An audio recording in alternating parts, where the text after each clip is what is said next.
বলো। আচ্ছা, জসীমউদ্দিন তার লেখা একটা কবিতা। হ্যাঁ স্যার, কবি জসীমউদ্দিন একটা লেখা কবিতা আছে কবর, আমরা যেটা ক্লাস 9-এ পড়েছিলাম স্যার। বাহ। ওইখানে তুমি কি বুঝলে?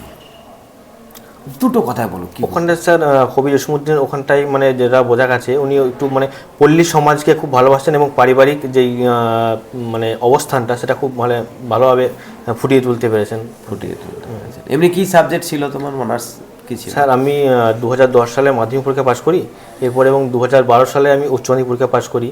এবং স্যার আমার পারিবারিক কিছু সমস্যার জন্য আমি আর গ্র্যাজুয়েশন করতে পারো? হ্যাঁ স্যার, গ্র্যাজুয়েশনটা করেছি অনেক পরে। আমি 2017 সালে নেতাজি সুভাষ ওপেন ইউনিভার্সিটি থেকে আমি নেতাজি সুভাষ। হ্যাঁ স্যার।